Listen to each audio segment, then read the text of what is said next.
cuerpo, esa es una convulsión parcial. Se acabó. ¿Ya? Bueno, entonces aquí tenemos una convulsión parcial. Ahora, comienza acá. La persona oye algo, pero no se queda acá. Se extiende, se extiende, se extiende, se extiende a todos. ¿Sí? Por lo tanto, llega a la zona motora y tiene convulsiones. ¿No? Entonces, esta comenzó parcial y se generalizó. ¿No, verdad? Ya. Esto es lo que antes llamaban parcial. Esto es lo que llamaban parcial con generalización secundaria. ¿Ya? Y teóricamente existía la que es todo, que se llamaba generalizada. ¿No, verdad?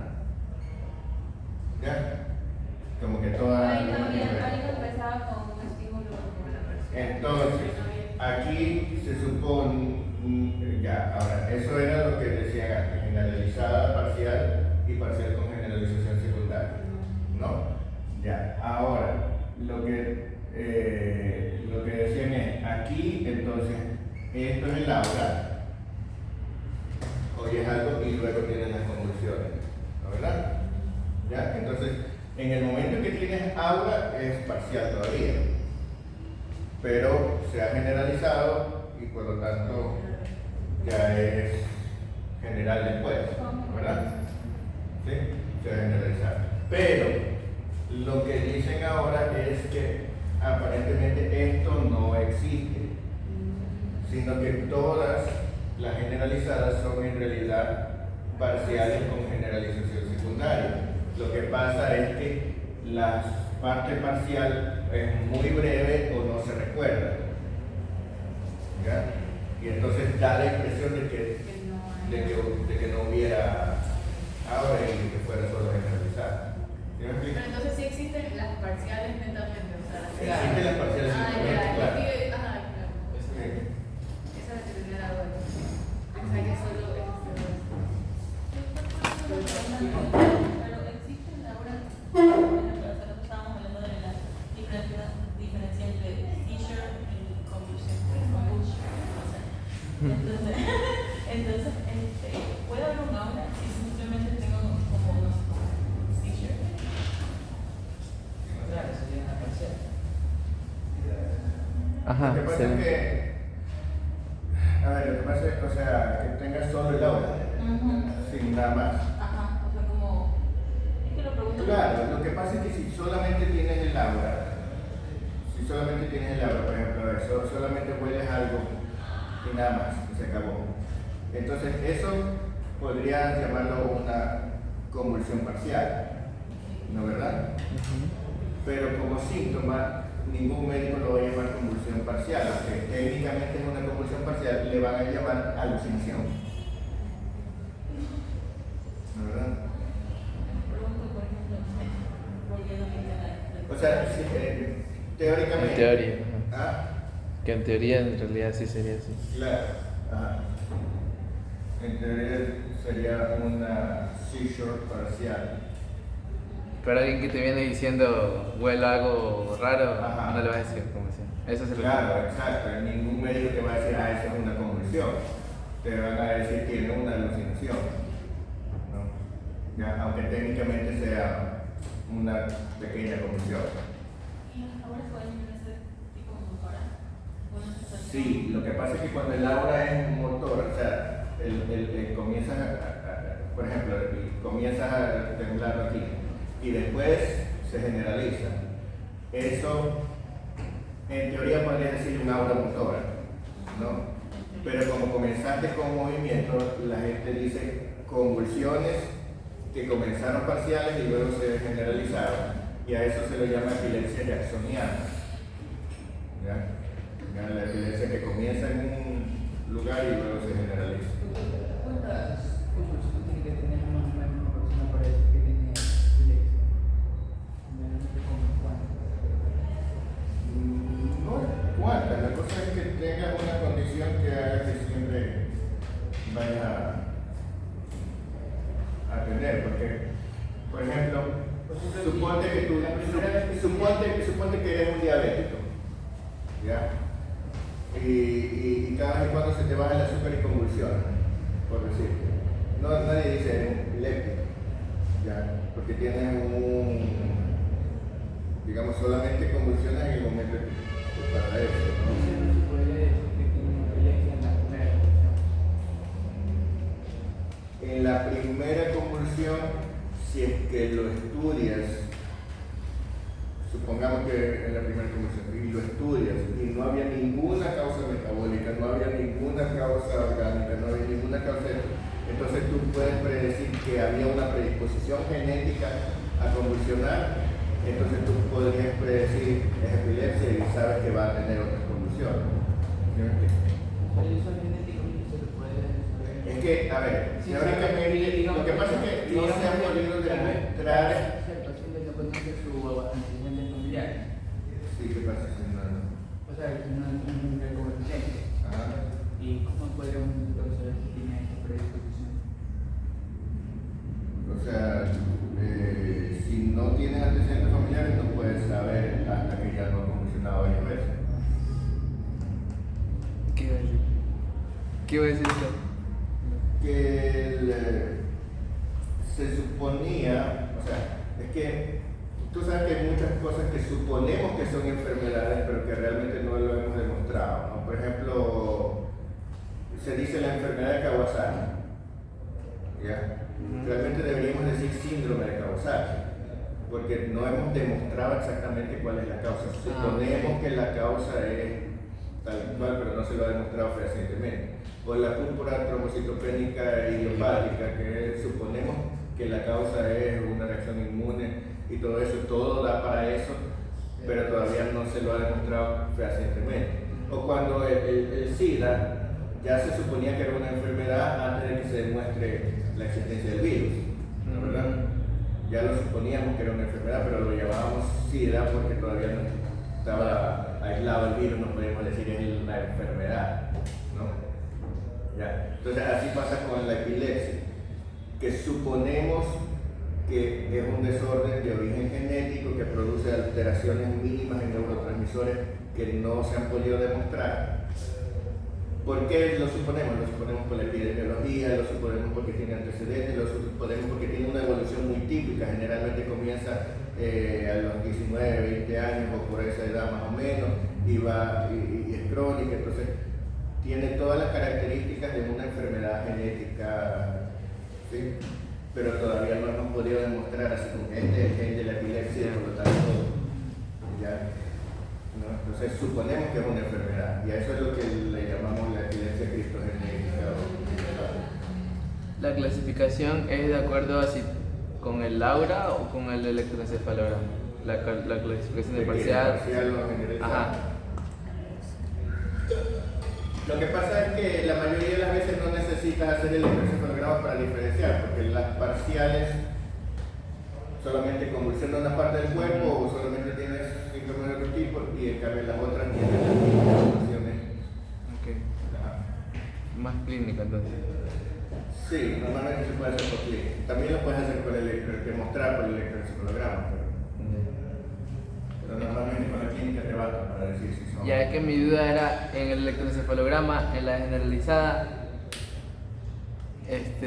empiezan los movimientos erráticos en todas al mismo tiempo o empezaría un poquito antes.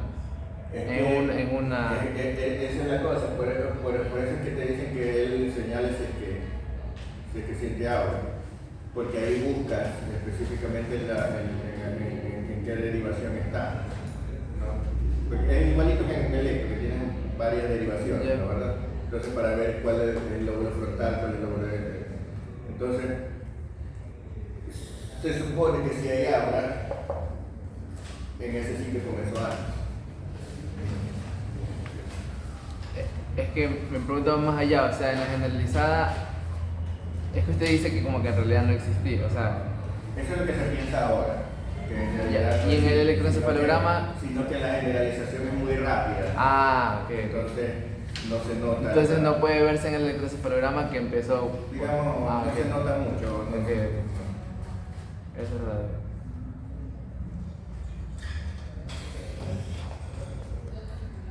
Bueno, de Baki ya vimos que se hace una presión en ambas manos del bebé y va a abrir la boca o va a hacer movimientos de la cabeza o de las extremidades. Ya.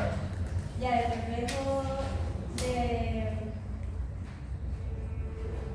de Babinski, que también es normal en esta edad, hasta los 2 años, se estimula la planta del pie y va a hacer una flexión del dedo gordo y una hiperextensión de los demás dedos.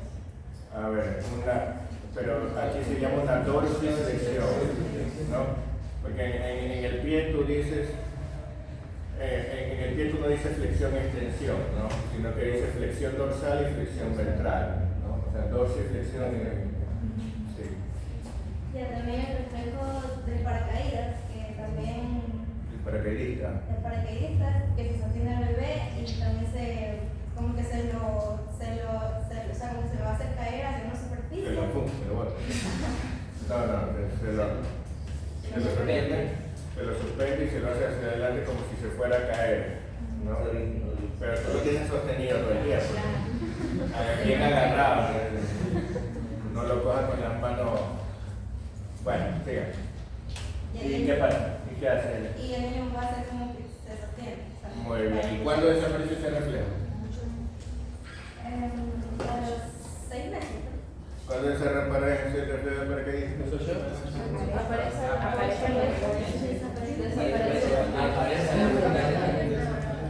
Desaparece antes de caminar. Y aparece a los 8. El reflejo del paracaidista en realidad no es que desaparece, ¿no? Porque todo el mundo hace eso. Lo que pasa es que se puede transformar en una respuesta voluntaria, ¿no? Mira, continúa. Ya también el reflejo de búsqueda y destrucción, que entonces se estimula O sea, son dos reflejos realmente, el de búsqueda y el de destrucción, ¿no? ¿En qué consiste el de búsqueda? que se estimula en las mejillas del bebé y el bebé va a girar hacia el lado de lo que se está estimulando. O sea, Ya. como que va Y va a abrir la buscar boca, el intestino. ¿no? Como que va a buscar el pezón, ya.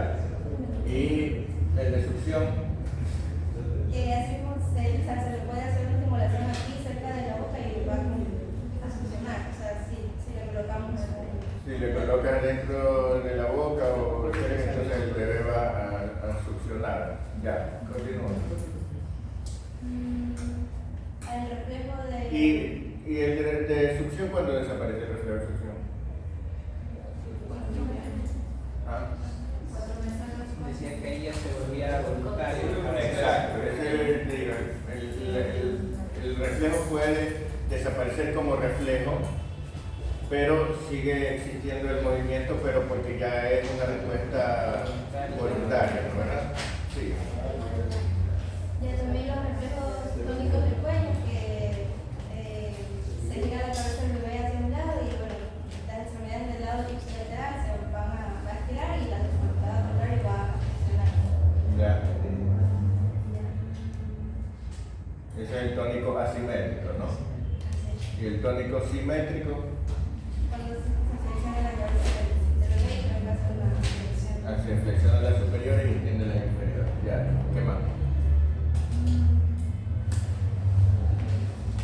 También había mencionado el reflejo del paso o de la marcha. ¿no? De la marcha automática, sí, ¿no?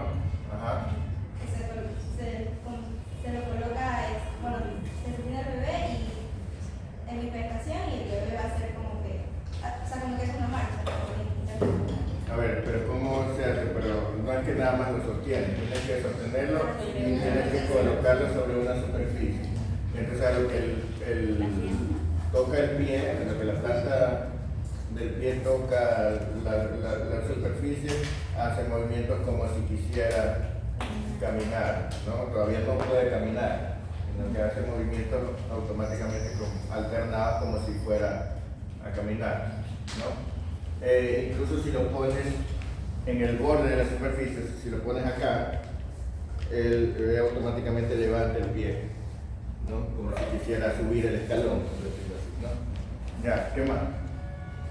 También el reflejo de gateo automático también se lo coloca acostado sobre una superficie y también va a flexionar las extremidades.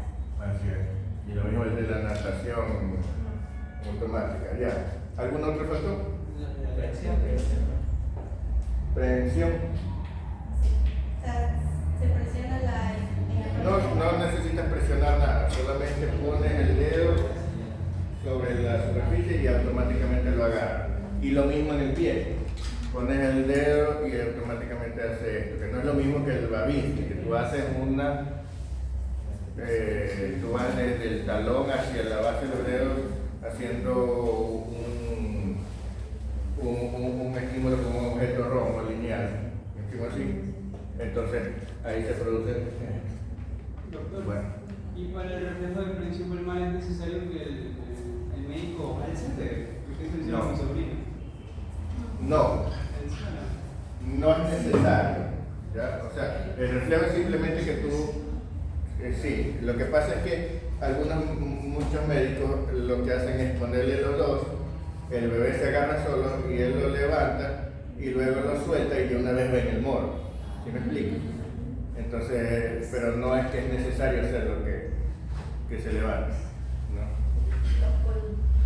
Hacen el 2 por 1. Ajá. Doctor, ¿todos los reflejos tuvieron una utilidad evolutiva en algún momento? O sea, una utilidad activa. ¿En algún momento de la evolución? Aparentemente sí, no te puedo decir que estuve en ese momento.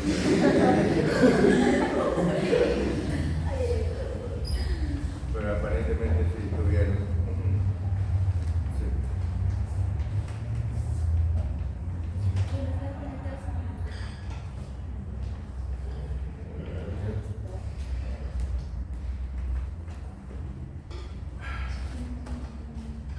¿Cuál más? ¿Alguna falta? Sí. Sí. ¿Ya está todo? ¿Ya? Bueno, muy bien. A ver, ¿qué más nos falta de ver en la...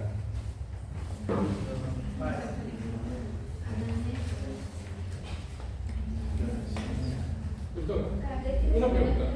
¿Por qué en el nistagmo se produce más como vértigos objetivos en lugar de subjetivos?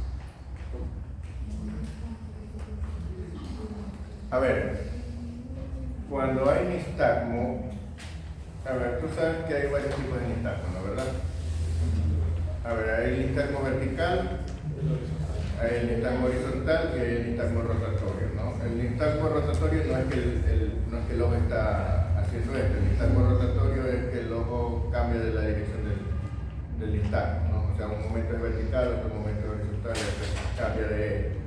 Eso se llama rotatorio. Pero la cosa es, en el nistagmo más común, que es el nistagmo horizontal, con fase rápida y fase lenta, ese es el más común. Entonces tenemos un momento en el que los ojos se están desviando en una fase lenta y luego regresan en una fase rápida a su posición normal, ¿no? ¿Verdad? Entonces, ¿qué ocurre? ¿Qué es lo que la persona ve? Si mis ojos se me están yendo para acá, yo lo que veo es la imagen yéndose para el otro lado, ¿no? ¿Verdad? En el momento en que regresan, yo veo la imagen otra vez regresa acá. Pero como ese movimiento es muy rápido, yo veo esto. El cerebro lo interpreta como que el mundo está girando, ¿sí? Como que el mundo todo se está yendo para allá, ¿sí? Entonces, eso que significa que yo veo el mundo dar vueltas, eso es lo que llamamos vértigo objetivo, ¿no? Aunque el vértigo siempre es un síntoma, o sea, siempre es subjetivo, ¿no? Pero cuando la persona dice yo veo el mundo girar, no es que siento que el mundo gira, no es que me parece que el mundo gira, sino que yo veo, estoy viendo el mundo girar, para él es objetivo. ¿no? Entonces a eso le llaman vértigo objetivo.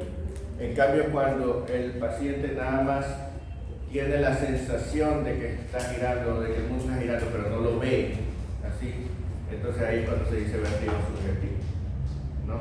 Entonces por eso el nistagmo produce vértigo objetivo, ¿ya? Porque físicamente hace que el ojo lo vea así.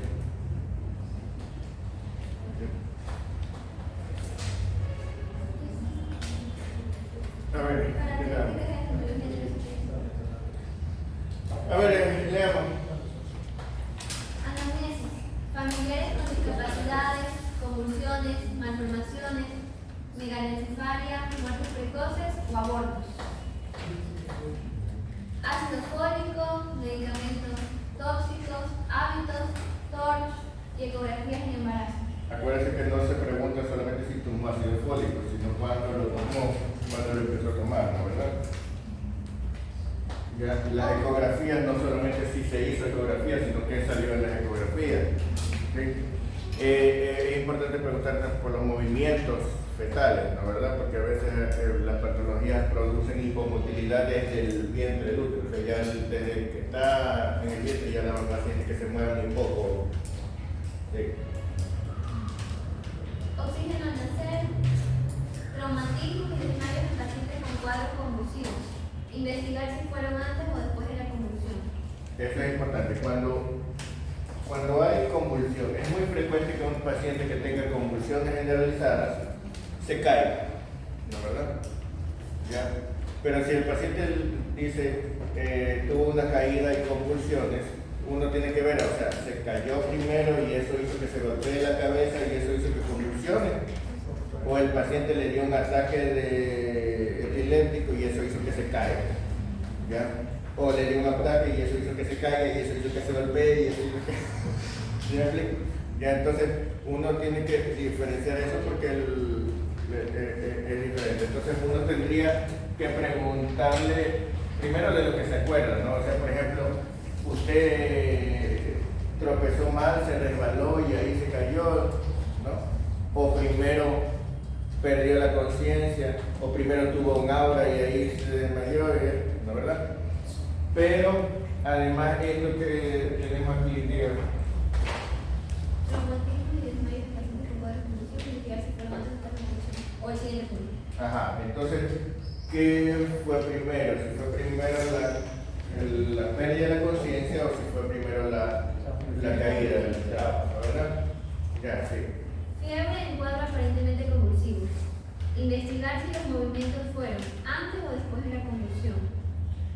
Esto es porque es muy frecuente que los pacientes, los niños pequeños, que por primera vez hacen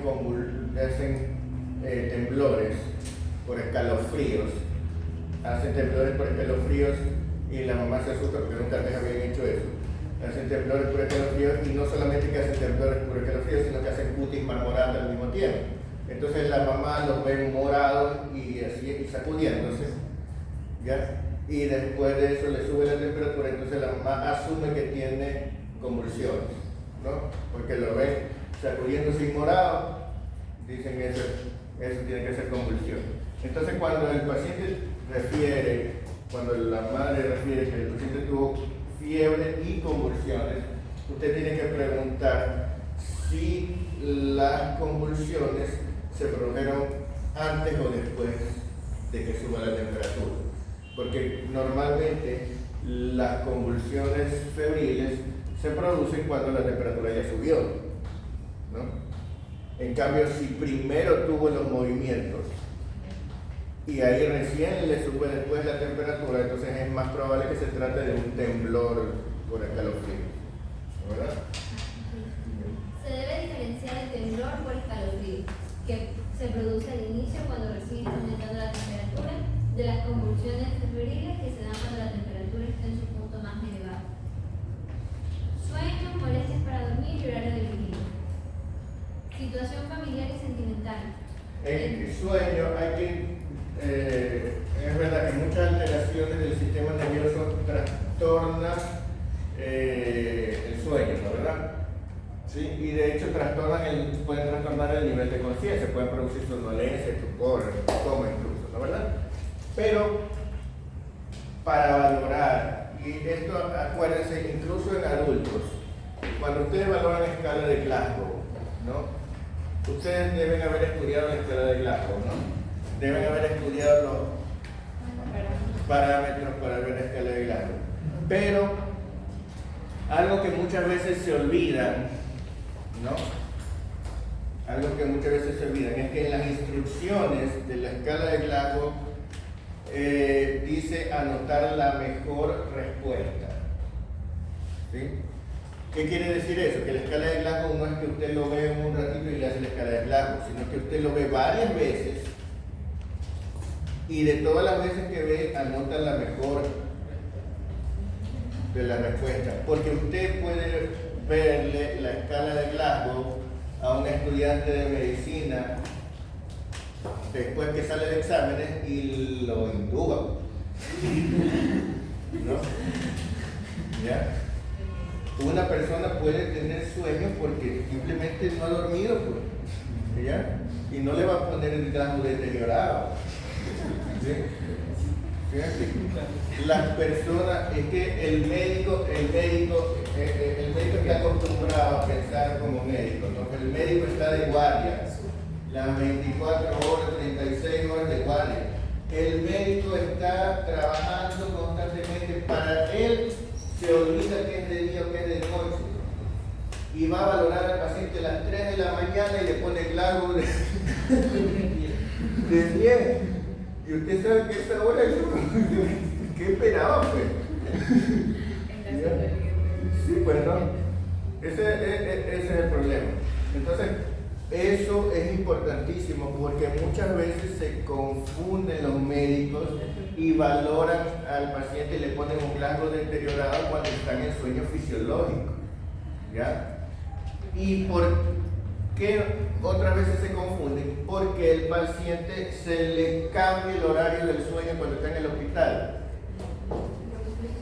Porque llega al hospital, llega a un ambiente extraño, llega a un ambiente donde tienen prendida la luz toda la noche, o donde toda la noche está otro niño llorando, el otro pataleando, aquí están intubando a un paciente acá y le vienen a tomar la presión, le vienen a tomar esto.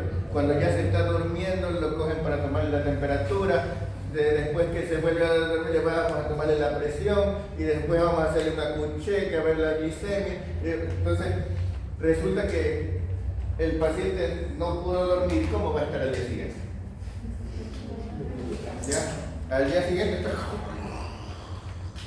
Y entonces el médico va, hay que hacerle punción lumbar. Eso pasa. ¿Sí? Eso pasa. O quieren intubarlo ya porque está en serio. ¿Sí? Entonces usted tiene que darse cuenta cómo ha estado el paciente, si el paciente ha podido dormir o no ha podido dormir, si el paciente tiene el ciclo de sueño-vigilia alterado, porque muchas veces ocurre, es muy frecuente que ocurre en los hospitales. Entonces,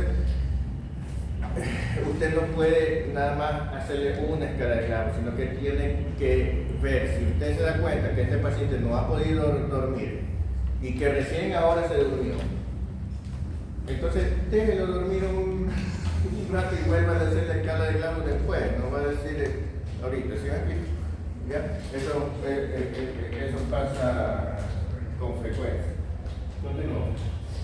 Situación familiar y sentimental, enuresis, encopresis, retención evacuatoria. Muchos síntomas del sistema nervioso, como alteraciones del movimiento o como trastornos de conducta, pueden ser el resultado de asuntos psicológicos. Pero usted tiene que darse cuenta, miren, usted tiene que hacer diagnóstico de diferencial, porque las dos cosas ocurren. O que usted tiene, imaginemos que un muchacho esté más irritable que lo habitual, o esté más malcriado que lo habitual, o esté más contestón que lo habitual, o esté más deprimido que lo habitual, o esté más callado que lo habitual, ¿no? eso usted lo puede definir como un cambio de conducta. ¿Sí? Un cambio de conducta puede ser algo puramente psicológico, ¿ya? Pero también puede ser el resultado de una lesión en el lóbulo frontal, ¿no verdad? Entonces, usted tiene que hacer el diagnóstico diferencial entre los dos, porque pasa ambas cosas, que es un tumor en el lóbulo frontal y usted dice no, debe ser psicológico, o que es algo psicológico y usted dice no, es una lesión del lóbulo frontal. No, usted tiene que buscar ver la historia del paciente, ver si ha habido razones para que tenga un problema psicológico y ver si hay signos neurológicos verdaderos de lesión que le puedan decir objetivamente usted tengo que buscar la lesión del lóbulo frontal, ¿verdad? Ya, sí. Alimentación, cantidad, hora de la última toma, dificultad para absorción o deglución, reflujo, trastornos alimentarios de causa psíquica. En los niños pequeños sobre todo es muy importante eso, ¿no? Ver la alimentación, porque a veces no hay muchos otros síntomas, ¿no? Acuérdense que el rechazo a la succión puede ser el comienzo de diagnóstico diferencial de muchas cosas. ¿Sí? Ya, o sea, todo comienza con rechazo a la succión. ¿Sí? Con llanto, y rechazo, así como que llora y hacer diagnóstico diferencial de llanto. Llora mucho, claro, si llora también. Y si no llora también. Ajá. Claro, si llora mucho, bueno, si así está, llora, patalea, bueno, uno dice, bueno, por lo menos los pulmones también, ¿no? Uno va a ver cómo es. Ajá. Sí. Bueno, sigamos. Tóxicos, medicamentos, cambios de dosis, retiro y cumplimiento de los mismos. Cuando tienen convulsiones, a veces son pacientes ya epilépticos, ¿no? Que ya son conocidos epilépticos y que vienen porque han convulsionado, y a veces el médico simplemente se olvida de preguntar si le dio los remedios, ¿ya? Porque asume que está tomando los remedios, y más si está hospitalizado, asume que la enfermera le dio los remedios, ¿ya? Y estamos en Ecuador, o sea, no puede asumir que la enfermera le dio los remedios, ni que se lo dio a la hora que, ¿no? ¿Ya? O sea, la enfermera del turno de la noche pudo haberse quedado dormida. La enfermera del turno de la noche pudo haber dicho, voy a anotar que le di a este le voy a dar una vez el marco ya que le di, y después de un rato la llaman porque tienen que irse a otra área a cubrir a la enfermera que faltó, porque tiene que ayudar a canalizar en el sitio de acá, y después cuando llegó ya está muy cansada y no se dio cuenta y se olvidó de decirle a la otra enfermera, ponle tú porque yo no le puse, y cuando te das cuenta está ahí marcado que le pusieron y no sabes qué es una convulsión. Sintomatología completa diferenciando síntomas verdaderos de pseudosis. Una cosa más.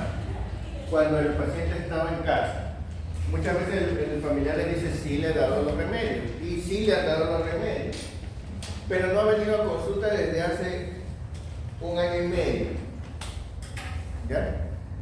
Y le ha seguido dando los remedios, pero le ha seguido dando fielmente los remedios a la dosis que le prescribieron hace 1 año y medio cuando pesaba menos y era más chiquito, y resulta que ahora ya necesita otra dosis. Entonces uno dice, no, pero si le estaba dando los remedios, pero ¿hace cuánto le prescribieron esa dosis? ¿No?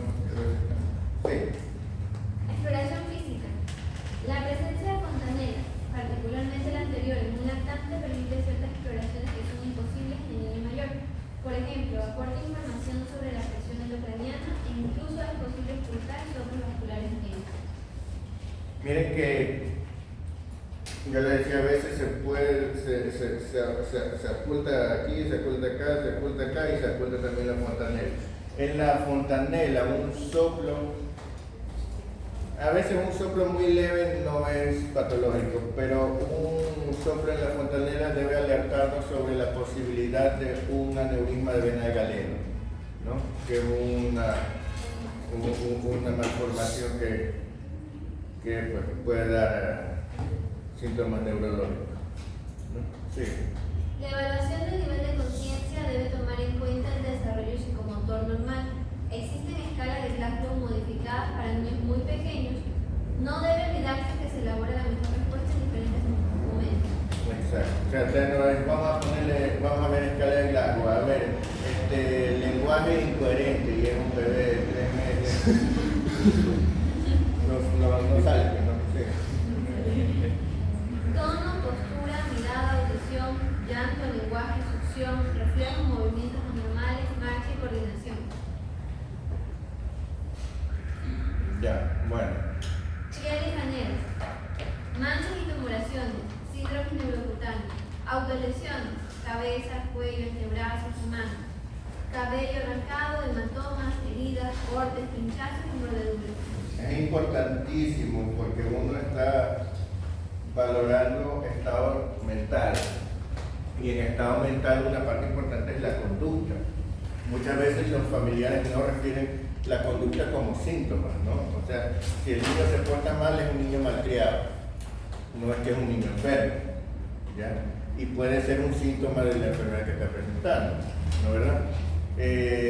Si está deprimido, lógico, cualquier niño enfermo puede estar deprimido, pero también puede ser que el problema cerebral esté produciendo depresión, aparte del hecho de estar enfermo. Entonces todo eso tiene que valorarse. Y una de las cosas es, porque muchas veces el paciente no le va a referir eso, es hacer examen físico, ¿no? Entonces en el examen físico usted busca autolesiones, usted busca, ve la piel, usted ve, es importantísimo ver los brazos, los antebrazos, ¿no? Ver los dedos, ver las manos, porque son los sitios más accesibles para él, ¿no? Ver el cuello, ¿no? ¿Ya? Si hay signos de asfixia de ahorcamiento, si hay pinchazos de drogas, si hay cortes de intento de suicidio, si todas estas cosas hay que buscarlas específicamente, porque pueden ser cosas antiguas que no se noten tan a simple vista, ¿no? Entonces, cuando usted la encuentra, puede investigar y ver, darse cuenta de más cosas. Los nudillos, ¿no? A veces hay mordidas, las uñas cuando se las comen, ¿no? O el cabello arrancado, ¿sí? ¿Ya? ¿Sí? Arañazos a veces se hacen, ¿no? ¿Qué más? Cráneo y columna vertebral, perímetro cefálico, disrafias, dismorfias, pares craneales, corazón, pulso, perfusión distal y presión arterial. Estudios complementarios. Supongo que saben explorar pares craneales en el adulto, ¿no? ¿Mira? Igual ahí tienen enlaces para ver cómo se exploran en el adulto y cómo se exploran en el niño, ¿no? Pero que lo revisen y se lo sepan muy bien para la próxima clase. Sigan. Estudios complementarios. Los valores normales se deben cotejar según la edad. Se puede realizar la ecografía cerebral a través de la frontera anterior cuando su tamaño aún lo permita. Sintomatología frecuente del sistema nervioso en pediatría. Ya, antes de seguir con eso, vamos entonces, miren, cuando ustedes evalúan deterioro de conciencia, ¿no verdad? O la evaluación de un coma, por ejemplo, ¿no? Ustedes deben entender que el coma tiene básicamente dos causas, ¿no? O tenemos toda la corteza cerebral deprimida, o sea, una lesión generalizada de la corteza cerebral, o tenemos una lesión en el tallo encefálico, ¿verdad? Porque acuérdense que en el tallo encefálico está la formación reticular. ¿Recuerdan del sistema aspirador reticular ascendente y todo eso, ¿no? ¿Verdad? Entonces, cuando usted tiene un coma, lo primero que tiene que, digamos, que diferenciar es, ¿está la lesión en todo el encéfalo, en todo el cerebro, en toda la corteza cerebral de forma generalizada, o está la lesión específicamente en el tallo encefálico? Y como ustedes saben, la mejor manera de valorar tallo encefálico es viendo los pares craneales, ¿no verdad? Entonces, cuando usted evalúa los pares craneales, usted evalúa una serie de movimientos, de reflejos, ¿no? Deben entender que esos reflejos, esas cosas, evalúan algo específico. No es como en la televisión que usted ve las pupilas dilatadas y dice, ah, está muerto. No es como en las películas que usted le toca que no tiene reflejo, está muerto. ¿Ya? Usted sabe, tiene el reflejo corneal, por ejemplo. ¿Qué evalúa el reflejo corneal? El reflejo corneal es ¿qué? Cuando se estimula con una tormenta o algo, la córnea. La córnea, que es la parte blanca o la parte oscura. ¿Cuál es la córnea? La córnea es todo. El que recubre La parte blanca no es córnea. La parte del centro es córnea, ¿no? La parte blanca es la esclerótica. Aquí la parte del centro es córnea. Ya, entonces toca la córnea y la respuesta es el estímulo. Y la respuesta es cierran los párpados, ¿no verdad? Ya, entonces, ¿qué evalúa eso? Facial. el quinto y el séptimo.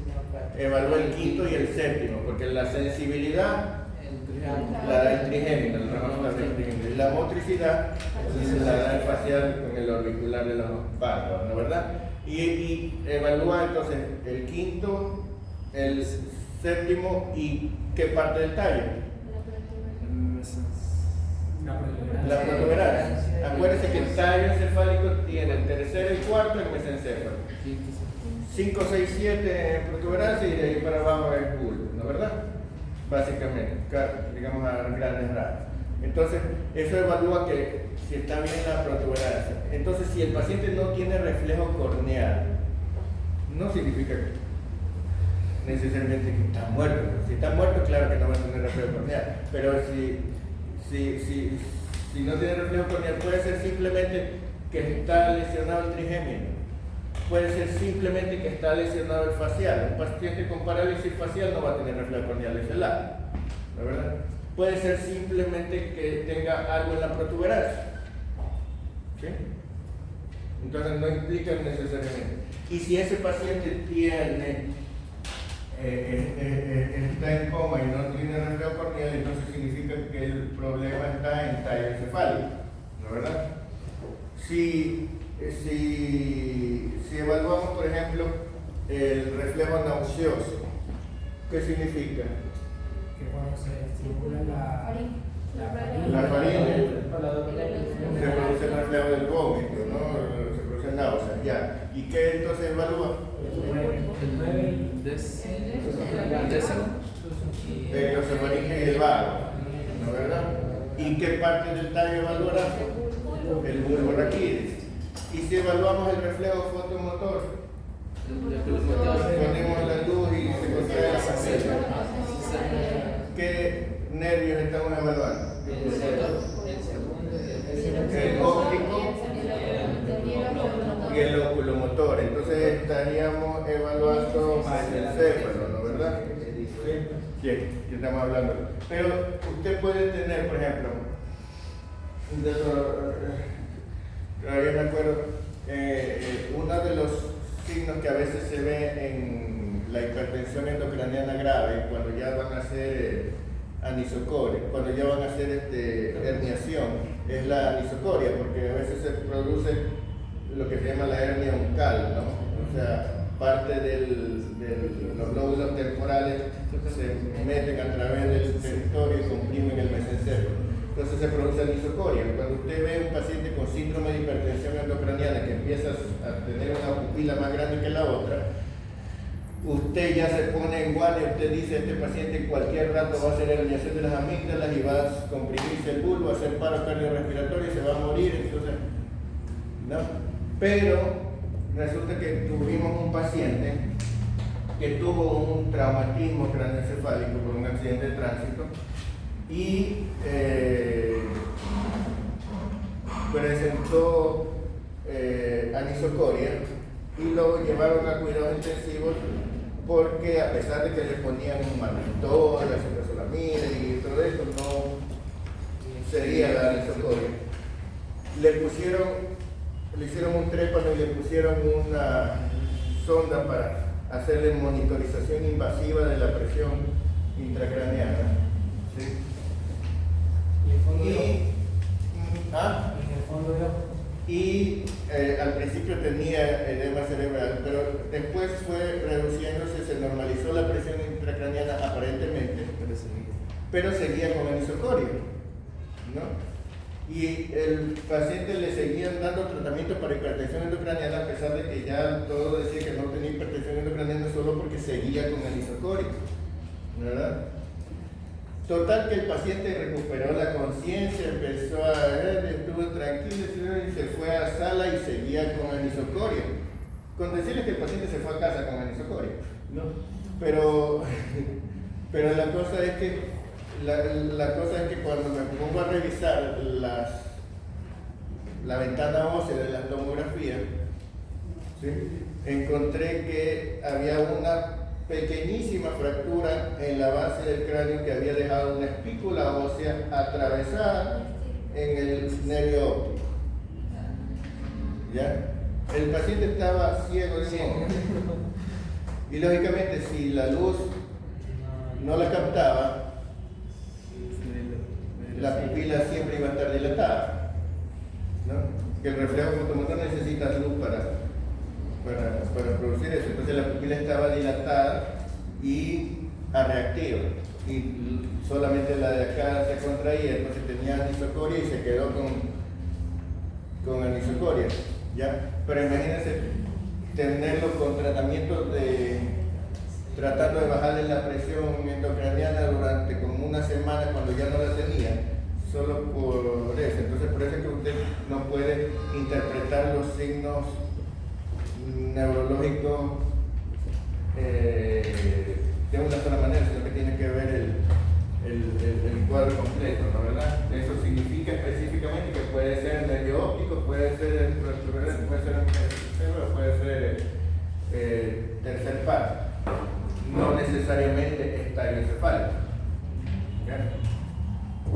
Bueno, sigamos. Sintomatología frecuente del sistema nervioso pediátrico: convulsiones, extrapiramidalismos, tetania y trastornos pseudoconvulsivos.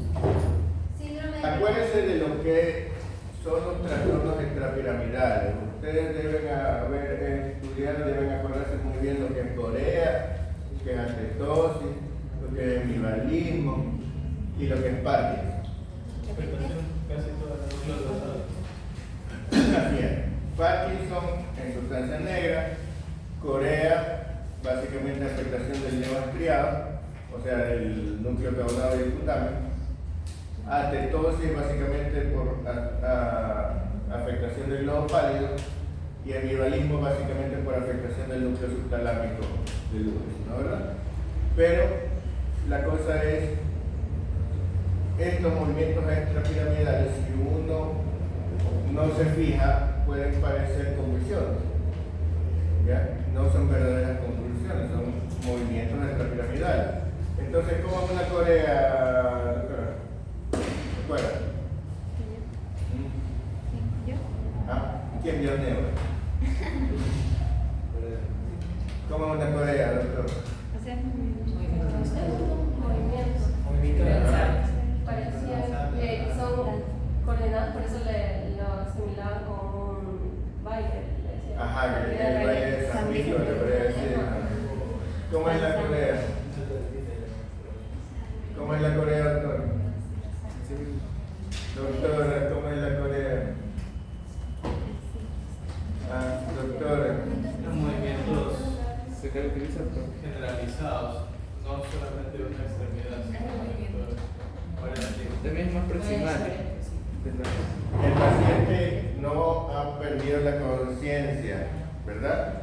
El paciente puede estar tranquilamente hablando con ustedes y de repente hace esto, ¿no? Y después de un rato que sigue hablando con ustedes hace esto, y después de un rato que sigue hablando con ustedes hace esto. ¿Ya? Eso es corea, movimientos rápidos, bruscos, de grupos musculares pequeños que no hacen perder la conciencia. ¿Sí? ¿Ya? Eso es una corea. El paciente está tranquilamente hablando con usted. ¿Ya? Pero son de diferente localización.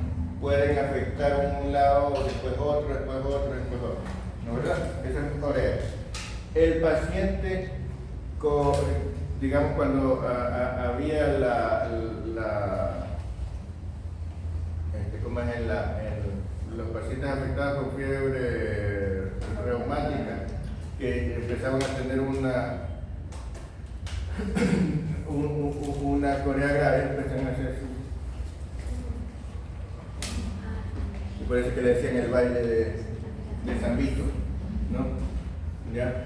Pero la cosa es, el paciente con atetosis, en cambio, ese tiene movimientos lentos, ¿ya? Lentos, reptantes, se dice, serpenteantes. O sea, el paciente está así y de repente...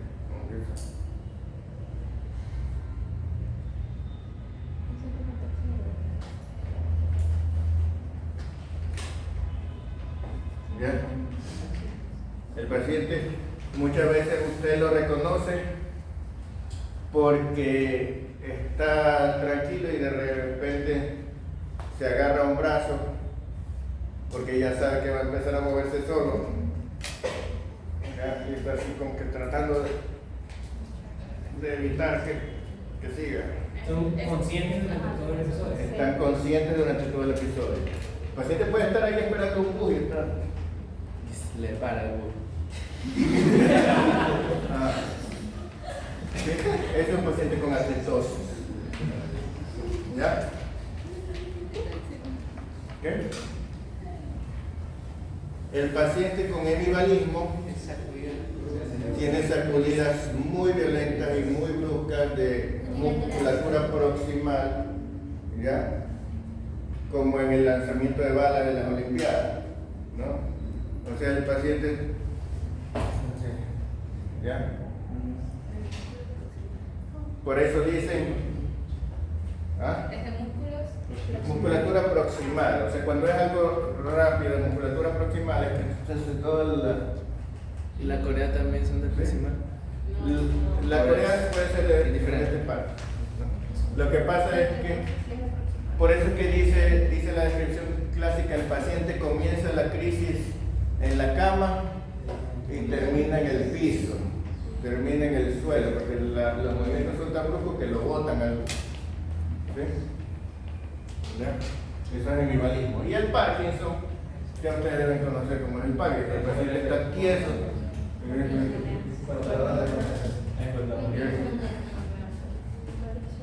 Tiene la marcha fascinante que le dicen.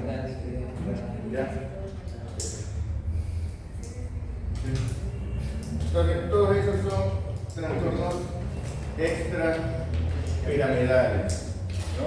En los niños pueden darse la corea más frecuente de los niños, es la corea de Sydenham, que es la que se da en la fiebre reumática. Acuérdense que uno de los criterios mayores de fiebre reumática es corea, ¿no es verdad? ¿Ya? ¿Cómo se llamaba? Sydenham. Pero acuérdense que esta no es la única causa de corea, ¿no? Puede producirse corea por cualquier cosa que afecte el neostriado. O sea, puede ser un tumor, puede ser una encefalopatía por otra causa, incluso en los pernísteros a veces puede haber corea, ¿no? No es lo habitual, pero puede haber.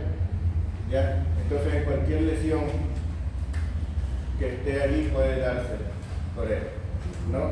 La corea de Huntington, esa no es de pediatría, ¿no? Esa corea de Huntington es de adultos, claro, y es de mal pronóstico, porque no solamente comienza como corea, pero termina produciendo la degeneración de todo el encéfalo, produce demencia y la muerte. Y es hereditaria, pues no es autosómica, dominante. O sea, los hijos van a tener la enfermedad. El problema es que como comienzan recién como a los 40 años, entonces ya para cuando le hacen el diagnóstico ya tuvo hijos, ¿no? Ya no le puede decir. Ajá. Pero se entera cuando ya lo tienen, ¿no? ¿Ya? Pero ya les digo, muchas otras cosas pueden dar Corea, ¿no? ¿Sí?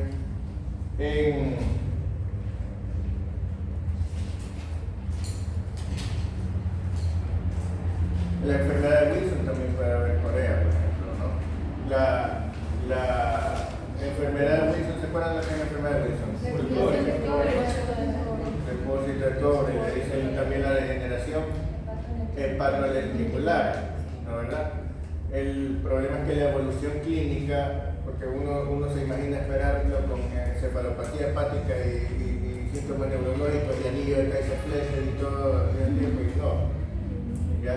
Esos pacientes tienen recién a los 8, 9, 10, 11 años, ahí tienen la hepatopatía. Y tienen una hepatopatía transitoria. O sea, generalmente nadie los diagnostica ahí porque parece una hepatitis. ¿Ya? Se ponen histéricos y después se les pasa y ya. ¿No? Entonces, ahí. Y de ahí no tienen nada más hasta que ya son adultos jóvenes, o sea, que cumplen 19, 20 años, y ahí recién empiezan a hacer los síntomas neurológicos. Y ahí recién les aparece el anillo de Kaiser-Fleischer, cuando ya aparecen los síntomas neurológicos. ¿Ya? Entonces, antes de eso es muy difícil que lo diagnostiquen. Entonces, ahí uno les hace ceruloplasmina sérica, ahí uno le hace el estudio del cobre y todo eso, y ahí se la tiene. Y para ver el anillo de Kaiser-Fleischer tampoco es que usted le va ahí se ve el anillo, no. Usted la manda a hacer con el oftalmólogo el examen de lámpara de hendidura, ahí ve, tiene anillo de Kaiser-Fleischer, porque no es una cosa así que tú le ves ahí, tampoco es tan facilito de ver, ¿no? ¿Ya? Bueno, eso en movimientos extrapiramidales. Otra cosa importante es que los movimientos extrapiramidales en niños se pueden dar por fármacos, ¿no? Es frecuente que se den por medicamentos contra los vómitos, ¿no? Porque muchos medicamentos contra los vómitos son derivados de las fenotiacinas, ¿no? La metoclopramida, etcétera, ¿no? Son derivados de la fenotiacina y tienen como mecanismo de acción el bloqueo de la dopamina. Entonces pueden hacer síntomas extrapiramidales si es que se les pasa la dosis, y es muy frecuente que se les pase la dosis. Entonces le dieron gotitas para el vómito y ahora está torcido así, entonces ya imagínense que eso debe ser.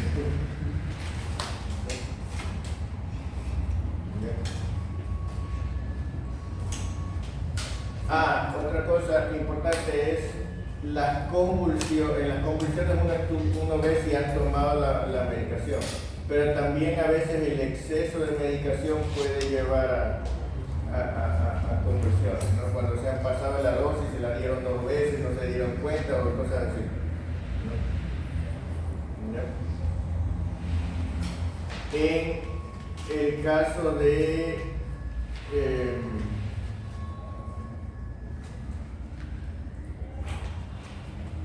En el caso de convulsiones con fiebre hay que saber diferenciar lo que son convulsiones febriles simples. ¿Les dije cuáles son los criterios para diagnosticar convulsiones febriles simples? ¿No?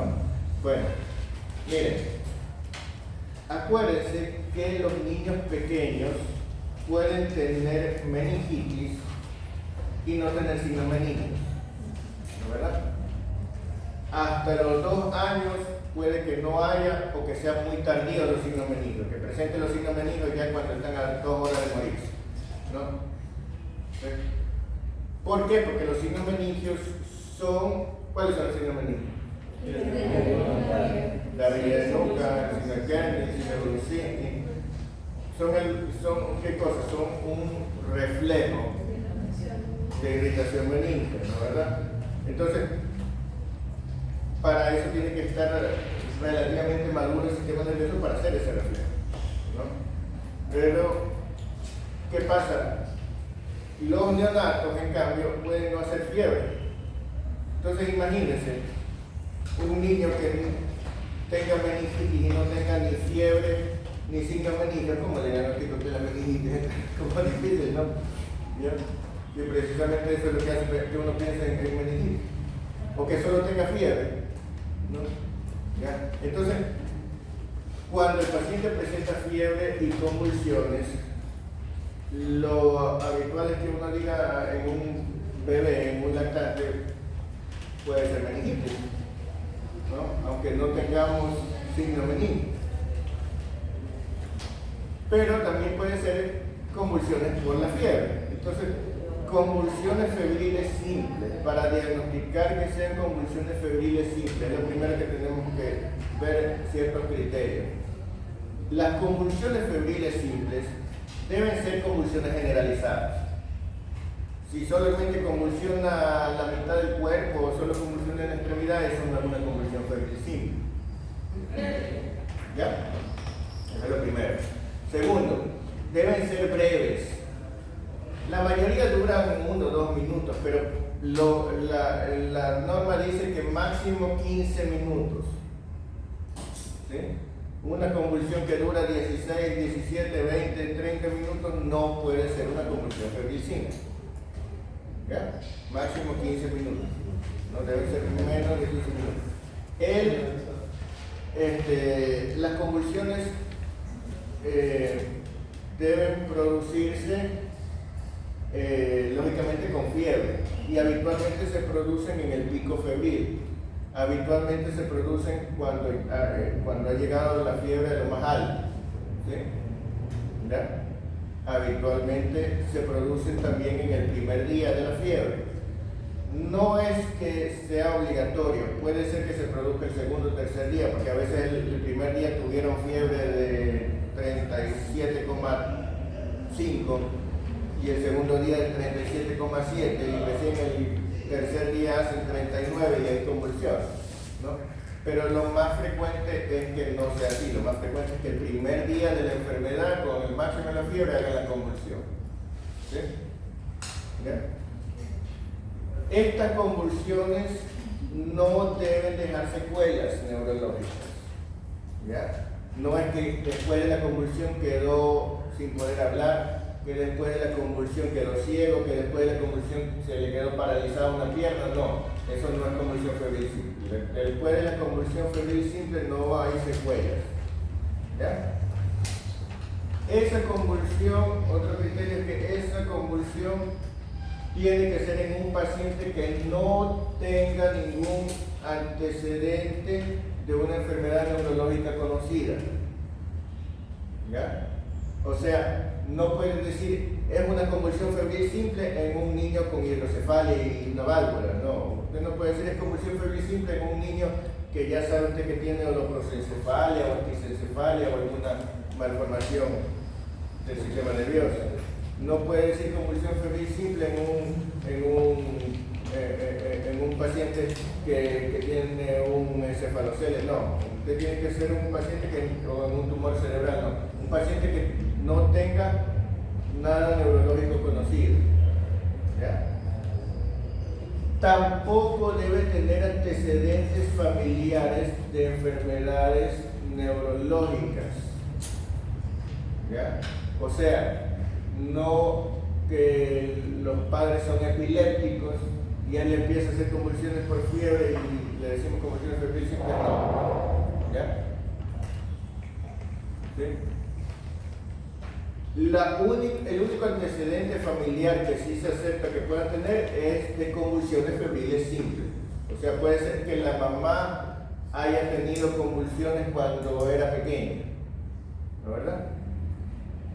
Y por último, y algo muy importante, es que la edad del paciente, la edad del niño debe estar entre 6 meses y 5 años. ¿Ya? El paciente no puede tener para diagnosticarle convulsiones febriles simples menos de 6 meses ni más de 5 años. Aunque les cuento que en la literatura se han reportado casos excepcionales de niños, por ejemplo, hasta de 7 años con convulsiones febriles simples o de niños incluso de 3 meses con convulsiones febriles simples, pero esos son casos muy raros, muy excepcionales, ¿no? En términos generales, entre 6 meses y 5 años tiene que estar para que usted diga convulsiones febriles simples. Por lo tanto, un neonato no le puede decir es convulsiones febriles simples. ¿Ya? ¿Sí? De 6 meses a 6 meses a 5 años. ¿Sí? ¿Ya? Entonces, estos niños que tienen convulsiones febriles simples, ¿ya? Si cumplen todos estos criterios, ustedes.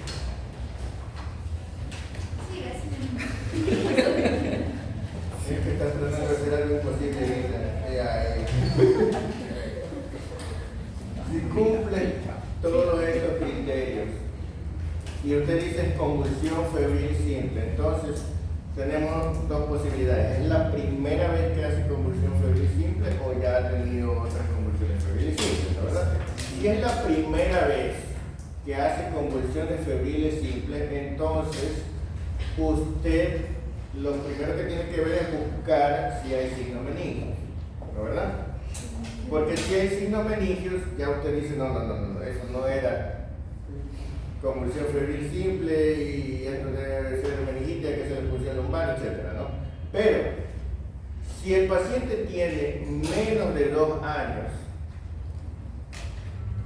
y tiene convulsiones febriles simples por primera vez, lo más recomendable es que le haga punción lumbar. Aunque usted le haya diagnosticado convulsión febril simple, porque nunca la primera vez usted puede estar seguro de que no sea una meningitis. ¿Ya? Que tiene menos de 2 años. Hay textos que dicen menos de 1 año y medio, hay textos que dicen menos de 1 año, pero la mayoría recomiendan menos de 2 años. ¿Por qué? Porque los textos que dicen menos de 1 año y medio, de 1 año, están dirigidos a pediatras especialistas con mucha experiencia que saben reconocer cuando hay un poquito de rigidez en nuca, cuando hay un poquito de esto, y eso es raro, ¿no? ¿Ya? Si estamos hablando de un médico general que a duras penas reconoce un soplo cardíaco, 2 años, punto. ¿Ya? Mejor ni se meta. ¿Ya? ¿Se hace la función igual en ausencia de signos meningios o sí? Así es, sin signos meningios hace la función igual. Ahorita no puede ser. ¿Ya? Pero si ya ha tenido varias convulsiones febriles simples, no le va a así como que todas las veces que tenga convulsiones le vuelva a hacer función lumbar. No, ahí sí ya usted sabe que este es un niño que hace convulsiones febriles simples. Lógicamente que en todas las veces que vuelva a tener convulsiones usted lo vuelve a valorar todas esas características, usted lo vuelve a ver, porque si en alguna de esas hace signos meningios o en alguna de esas encuentra alguna cosa para sospechar que si sea meningitis, le va a hacer función lumbar. ¿Me explico? ¿Ya? ¿Y cuántos episodios de convulsiones se puede dar en un mismo cuadro? ¿Solo uno o varios? Se pueden repetir, pero habitualmente solo dan el primer día o los 2 primeros días.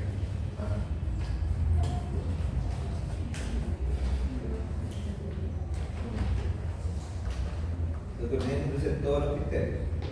Tiene que cumplir todos los criterios para hacer convulsión febril simple. ¿Ya?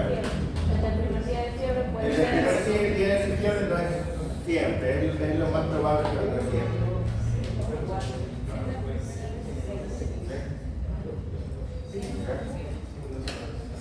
El neonato, en cambio, ese es un caso aparte. En el neonato, usted, si tiene menos de 1 semana de vida, solamente usted dice es o el neonato de menos de una semana de vida media empieza a rechazar la succión así, ya usted tiene que irle a hacer no punción lumbar, tiene que hacer el hemocultivo, urocultivo, coprocultivo, examen de sangre, buscar a ver qué nomás le puede estar causando, ¿no? Es raro que la sepsis temprana, o sea, un paciente que tenga eso, pero en los 3 primeros días de vida, tenga meningitis. No es imposible, pero es raro. Pero en el paciente que tiene más, en el neonato que tiene más de una semana y empieza a hacer signos de sepsis, usted le hace punción lumbar así no tenga nada más. Así solamente esté decaído, ¿ya? O solo tenga fiebre, hay que hacerle hemocultivo, coprocultivo y punción lumbar, ¿verdad? Y cultivo de líquido cefalorraquídeo para ver.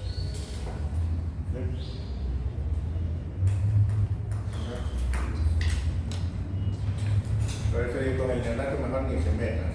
Si solamente que estén en la rural y sean el único médico ahí, entonces ya pues, tocó. Ya no les queda más que resolver. Pero si no,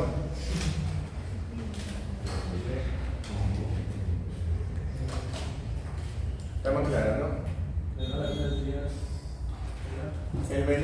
El niño menor a 3 días que presenta estos signos de sospecha sepsis temprana. Y entonces en estos niños habitualmente no se les hace punción lumbar, ¿no? A menos que pues ya tenga convulsiones o alguna cosa que le haga pensar en meningitis. Pero habitualmente a estos niños no se les hace de entrada punción lumbar. ¿Ya?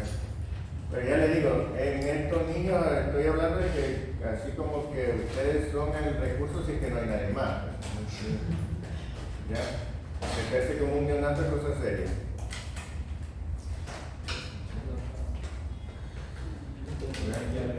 Pero lamentablemente en nuestro país los mandan a ustedes ahí íntimos, el único médico, el que más sabe en todo el centro de salud, mejor dicho, el único que sabe algo es ustedes. Y tienen 50 recién nacidos y entonces no les queda más que... No bloquearon.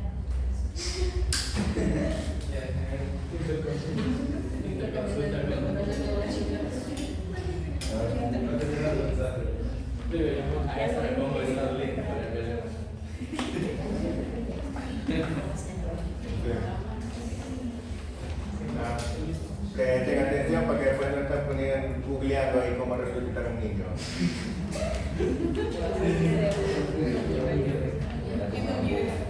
Bueno, podéis ir en paz.